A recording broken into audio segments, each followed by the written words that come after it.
Isinibak na sa DPWH ang mga engineer na sina Bryce Hernandez at JP Mendoza na sinasangkot sa mga ghost flood control project sa Bulacan. Live mula sa TV5 Media Center, nangunguna sa balita si Gerard de la Peña.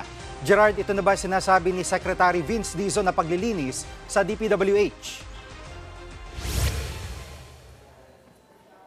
Jiggy, tama ka. Bahagi na nga ito ng paglilinis si Secretary Dizon sa hanay ng mga empleyado ng DPWH sa gitna nitong flood control scandal. At tama ka, kinumpirma na rin ni Secretary Dizon kanina na nakahanda na yung dismissal order para dito kina dating Assistant District Engineer Bryce Hernandez at kay JP Mendoza na dati namang Chief ng Construction Section ng Bulacan 1st District Engineering Office. Kahapon ay nasampahan naman ito ng kasong graft at malversation of public funds sa Office of the Ombudsman. Nauna nang natanggal sa pwesto itong si District Engineer Henry Alcantara.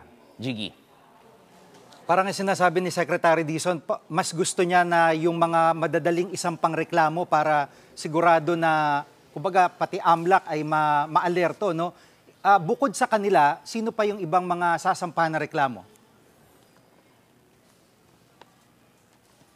Jiggy, naghahanda na ngayon ang DPWH doon sa pangalawang batch ng kasong isasampa nila. At sa September 18, Miyerkules sa susunod na linggo, ay magbabalik ang DPWH sa Office of the Ombudsman para naman magsampa ng demanda laban sa mga empleyado at mga contractor na may kinalaman naman sa mga substandard na project dyan sa Oriental Mindoro. Kinukwento sa atin ni Secretary Dizon kanina na walang coordination ang DPWH sa lokal na pamahalaan ng Oriental Mindoro, ni walang building permit at hindi rin daw na-monitor yung kalidad at status ng mga proyekto dito. Pakinggan natin ang pahayag ni Secretary Dizon.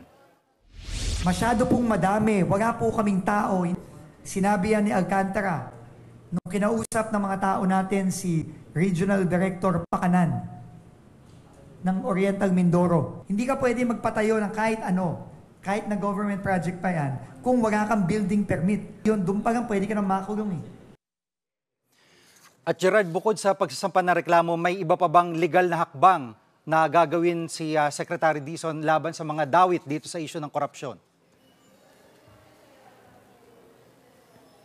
Jiggy, sa susunod na linggo may kipagpulong din si Secretary Dizon sa Anti-Money Laundering Council para sa posibleng pagpapa-freeze ng mga assets na may kinalaman sa flood control.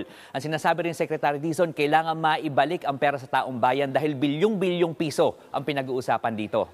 Balik sa iyo, Jiggy. Yan po ang ulat ni Gerard de la Peña mula sa TV5 Media Center. Mga kapatid, Jig Manikad po, pagdating sa mahalagang balita sa loob at labas ng bansa, dapat una sa lahat, mag-follow at mag-subscribe na sa social media pages ng News 5.